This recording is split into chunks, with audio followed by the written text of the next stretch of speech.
Eu e Nayane agora estamos na fase de ser pais, né? Como vocês bem sabem. E nós oramos muito, pedimos bastante ao Senhor, nos preparamos. E o Senhor, Ele concedeu e nós estamos muito felizes. Agora estamos naquela fase de pesquisar a respeito da gestação, ver como é a criança a cada semana, o crescimento, o que está se formando. É um momento muito mágico e, ao mesmo tempo, você olha e, poxa, como é surpreendente o que o Senhor ele é capaz de fazer. Nós, atualmente, estamos pegando dicas, né, na internet, pesquisando e tal. Já lemos a respeito livros de irmãos que falam sobre isso, sobre criação de filhos, recebemos algumas indicações. E não é diferente na palavra do Senhor. Atualmente tenho pesquisado muito sobre os pais na Bíblia, olhando o que eles fizeram, os que acertaram, tem aqueles erros também que tem muito a ensinar para nós. E tem uma mãe que ela me chama muita atenção. Ela tem a minha admiração. Ela mostra uma fé incrível e uma paciência invejável. E é sobre essa mãe que eu faço esta mensagem hoje. Talvez para alguns ou para todos seja a primeira vez que vai ouvir uma pregação dela na Igreja de Cristo. Porque no nosso meio existem aversões. Se o mundo religioso fala demais, a gente nem toca no assunto. Se o mundo religioso ele idolatra demais aquilo, mesmo que seja bíblico, a gente nem... dependendo da situação, realmente, a gente nem toca. Mas se o assunto for bíblico, for verídico, nós devemos falar sim. E a mensagem de hoje é sobre Maria, a mãe de Jesus. E até o fim dessa mensagem eu tenho o objetivo de convencer vocês a tentarem a desenvolver a fé que Maria tinha. Enquanto eu escrevi essa mensagem, eu confesso que eu me emocionei. Até comentei com Nayane, eu fiz, poxa, porque eu preciso ter a fé de Maria. Nós precisamos ter a fé de Maria. E para chegar nesse objetivo, eu quero destacar 3 pontos onde o principal texto será em Lucas capítulo 1. Vocês podem abrir a Bíblia de vocês em Lucas 1. O primeiro ponto dessa mensagem está no verso 5 até o 25. Quero mostrar um exemplo de uma fé de um justo, que talvez muito de nós tenhamos o desejo de ter, que é a fé de Zacarias. No verso 5, vemos que Zacarias era um sacerdote, era casado com Isabel, parenta de Maria. E no verso 6, Lucas destaca que esse casal tem algo invejável, algo que eu particularmente queria muito que alguém descrevesse isso a respeito da minha pessoa, juntamente com a minha esposa, como Lucas descreve. Leia comigo o verso 6. Ambos eram justos aos olhos de Deus, obedecendo de modo irrepreensível todos os mandamentos e preceitos do Senhor. Poxa, olha que descrição invejável, incrível. Eles eram justos aos olhos do Senhor. E Lucas descreve isso com muita clareza, porque era visível isso. Mas um detalhe, nessa linda história de amor, baseado na fé entre justos. Isabel, a esposa de Zacarias, era estéril, e ela e ele eram idosos. E por conta disso, eles não tinham filhos. Certo dia, um anjo do Senhor, com um nome muito bonito. Ninguém sabe que nome é esse, está no verso 19 aí. Que nome bonito, danado. O anjo aparece para ele dentro do templo, no meio do seu serviço. No verso 13, o anjo diz que a oração de Zacarias foi ouvida por Deus. E por isso ele e Isabel iriam ser pais. Mas não para por aí. Já é uma coisa boa a partir daqui. Só que vai ser maior ainda. O menino, ele vai ser bem diferente. Ele vai ser chamado de João. Ele será um profeta. E não vai ser qualquer profeta. Ele vai ser um dos maiores profetas. Chegando a ser maior até mesmo do que Elias. E ele vai preparar o caminho para o Senhor. Veja que presente esses dois vão receber. Um presente tão grande que parece ser algo impossível de pensar. E foi exatamente assim que Zacarias pensou. Infelizmente. Zacarias, um homem justo aos olhos de Deus, que orava pedindo por esse grande milagre, no momento que o milagre chegou, duvidou, porque era impossível. Verso 18. Então Zacarias perguntou ao anjo: como terei certeza disso? Pois eu sou velho e minha mulher também já tem idade avançada. Ô Zacarias, por que duvidaste? O resultado, Zacarias ficou mudo até a consagração do menino João, que mais tarde seria chamado de João Batista. Embora ele tenha duvidado e ter sofrido a consequência por causa disso, a fé de Zacarias era a fé de um homem justo perante Deus. E nunca esqueça disso. Até mesmo a fé de um justo pode calejar perante o impossível de Deus. A próxima fé que mostrarei, para levar um exemplo de fé a outro patamar, também nos leva ao segundo ponto dessa mensagem, a fé de Maria. Enquanto Zacarias, sendo justo, obediente aos mandamentos do Senhor, e infelizmente duvidou, Maria nos leva para outra extremidade, uma fé agraciada por Deus. No verso 26, Gabriel fala para Maria, no verso 26, Gabriel vai falar com Maria, e Lucas reforça que Maria era virgem e ela estava prometida a José. No 27, ele discorre mais sobre isso, e chegamos no 28, o anjo definitivamente chega até Maria.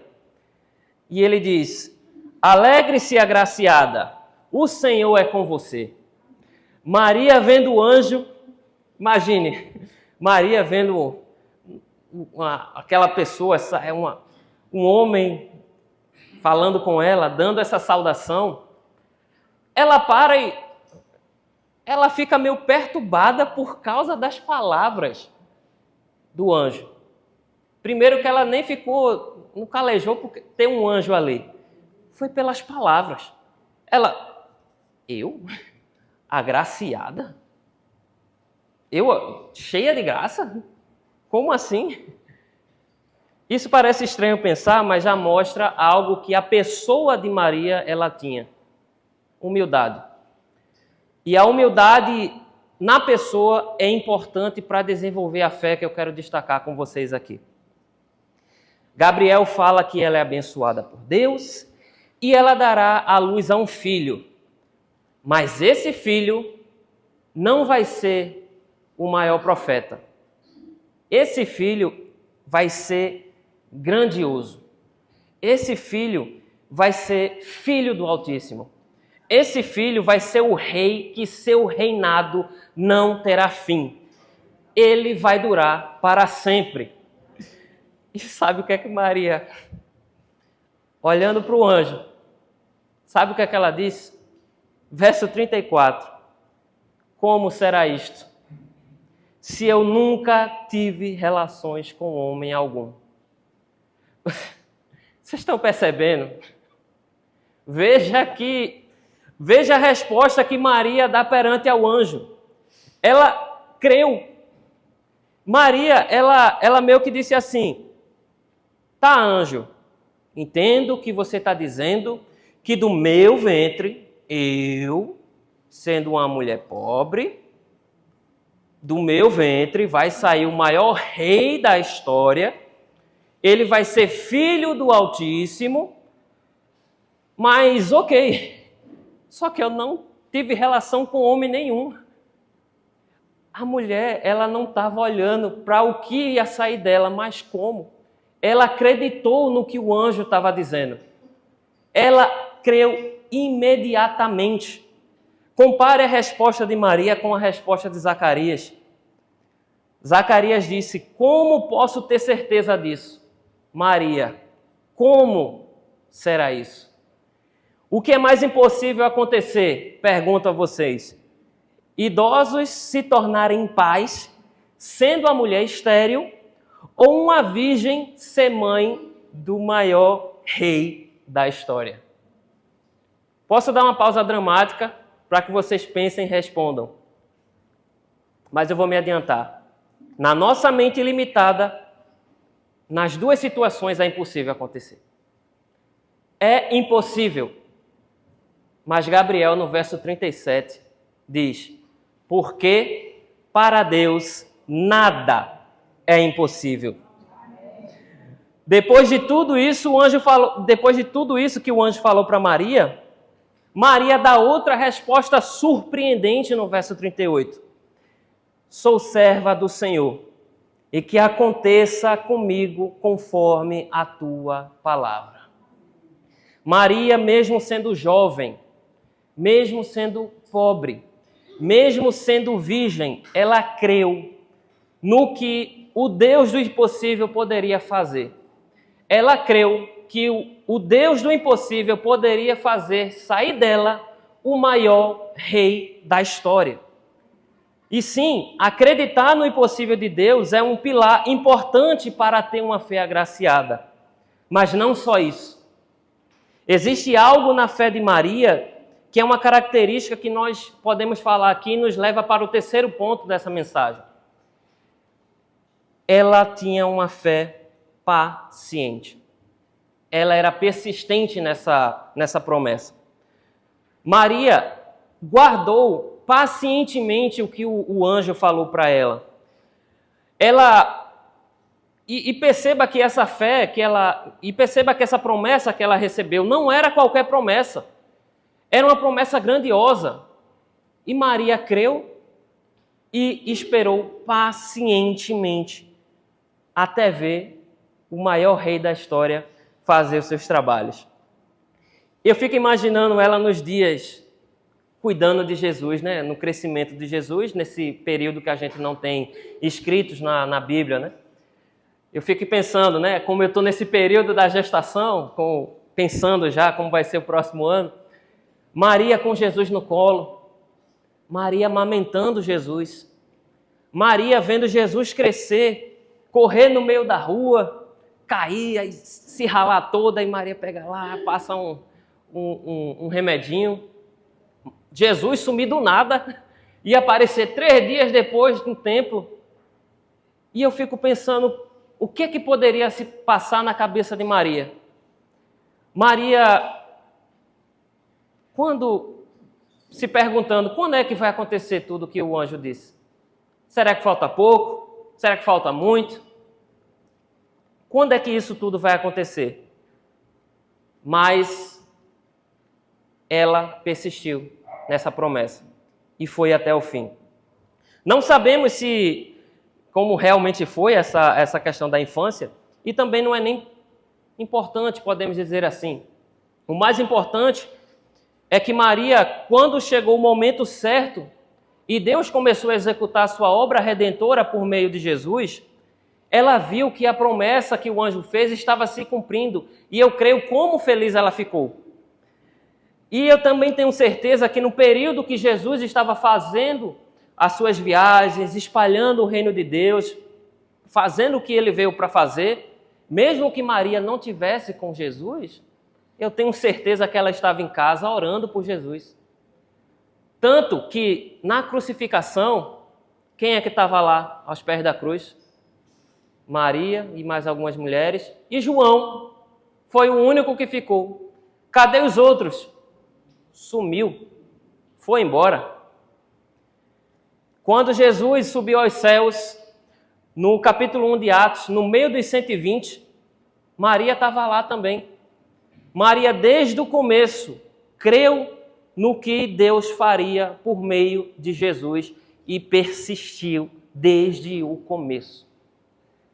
Ela foi chamada de abençoada, agraciada e bendita aos olhos de Deus. E apresenta uma fé sem precedente, uma fé capaz de acreditar em algo completamente impossível aos olhos de Deus. E persistir nisso, porque crer, todo mundo pode crer, até certo ponto. Persistir na crença é que é difícil. Mas ela persistiu e podemos ver que até lá, no meio da igreja, já com a igreja estabelecida, ela foi fiel ao Senhor até neste período. Ouvimos muito falar sobre a fé de Abraão, ouvimos muito falar sobre a paciência de Jó, mas Maria, como ela mesmo disse, serva do Senhor, também serve de inspiração para nós. Pode servir de inspiração para qualquer pessoa, porque a fé que ela recebeu, perante a missão que ela também recebeu, ela foi aprovada perante Deus. Isso quer dizer que temos que adorar ela? De jeito nenhum. Assim como qualquer outro personagem bíblico, olhamos, entendemos, aprendemos e buscamos desenvolver isso. Adorar só ao maior rei da história, que Maria teve o seu papel na história de Jesus. E é ele que nós adoramos. Mas o que isso importa para nós hoje? O que isso tudo tem a ver com a gente aqui hoje? Eu faço uma pergunta para vocês. Qual fé você deseja? Uma fé justa ou uma fé agraciada?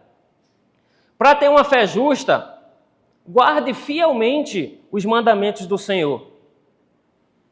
Para ter uma fé agraciada, guarde fielmente os mandamentos do Senhor e creia no impossível de Deus. E eu preciso aprender a crer no impossível de Deus assim como ela fez. Eu preciso muito olhar para o impossível e dizer, certo, Senhor, mas como é que vai ser isso? Eu preciso parar de olhar para os impossíveis de Deus e dizer, como é que eu posso ter certeza disso? Eu preciso acreditar nas coisas grandiosas do Senhor, mesmo que hoje eu não consiga entender, mesmo que hoje não pareça que nada vai fazer sentido, mas eu preciso aprender a crer no impossível de Deus. Pensando como igreja, precisamos acreditar que o Senhor é capaz de expandir o Evangelho por toda essa rua, por toda essa comunidade, por todo esse bairro, por toda nossa cidade. Ah, somos poucos. Pregamos um evangelho difícil aos ouvidos do mundo hoje em dia. Ah, é verdade. Você está fazendo aqui nem Zacarias, é? Não é essa a resposta que o Senhor quer. É a resposta que Ele quer ouvir. Senhor, como é que vai acontecer isso? Porque eu quero ver a tua igreja em cada esquina da minha cidade. Como é que eu posso contribuir com isso? Me diga. É isso que o Senhor quer ver. De forma pessoal, eu oro pelo meu filho ou filha, nem sei ainda, mas eu já amo. E eu já oro pedindo a Deus para que ele ou ela continue esta obra que nós estamos fazendo. É algo até difícil de pensar pela situação que o mundo vive. Colocar uma nova vida no meio de tantas adversidades que estão ao nosso redor parece algo difícil. Mas eu preciso olhar para o impossível de Deus e acreditar que isso vai acontecer. De forma pessoal, eu penso que atualmente é o que eu olho para Maria e quero que isso aconteça, que o meu filho ou minha filha permaneça nos caminhos do Senhor, faça uma obra maravilhosa, mais do que eu tenho feito. Mas como igreja, que nós possamos pedir ao Senhor que a cada esquina, a cada curva, aonde o raio parta, que a igreja do Senhor esteja lá e que prazeres esteja no meio desta obra. Porque parece difícil, mas a única coisa que o Senhor quer ouvir da gente hoje é: certo, Senhor, como será isso? Amém.